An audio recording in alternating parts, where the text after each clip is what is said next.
Control line کی دونوں جانب اور دنیا بھر میں بابائے حریت سید علی گیلانی کی شہادت کی پہلی برسی آج اس عزم کے ساتھ منائی جا رہی ہے کہ قائد کشمیر کا مشن منزل کے حصول تک جاری رہے گا۔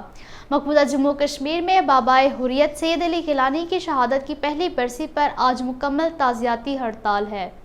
ہڑتال کی کال کل جماعتی حریت کانفرنس نے دی ہے۔ کشمیری عوام آج اپنے عظیم رہنما کو خراج عقیدت پیش کرنے کے لیے حیدر پورہ سری نگر کی طرف مارچ کر رہے ہیں۔ سید علی گیلانی کے نظریے سے خائف بھارتی انتظامیہ نے حیدر پورہ سری نگر کی طرف جانے والے تمام راستوں کو سیل اور دیگر اضلاع کے اہم مقامات پر سخت پابندیاں عائد کر رکھی ہیں۔ بھارتی ظلم کے خلاف مزاحمت کی علامت سید علی گیلانی نے گزشتہ برس آج ہی کے دن سری نگر میں اپنی رہائش گاہ پر پولیس کی حراست میں جام شہادت نوش کیا تھا۔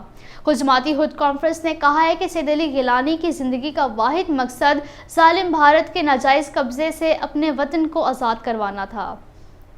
سید علی گیلانی زندگی بھر جموں کشمیر کے پاکستان کے ساتھ الحاق کے حامی رہے۔ کشمیری اور دنیا بھر کے آزادی پسند عوام سید علی گیلانی کی جرأت مندانہ جدوجہد کو سلام پیش کرتے ہیں۔ حکومت آزاد جموں کشمیر آج عظیم قائد سید علی گیلانی کی پہلی برسی باضابطہ طور پر سرکاری سطح پر منا رہی ہے، جبکہ پاکستان سمیت برطانیہ، ناروے، جرمنی، اسپین اور دیگر ممالک میں حریت رہنما کو زبردست خراج عقیدت پیش کرنے کے لیے مختلف تقریبات کا اہتمام کیا جا رہا ہے۔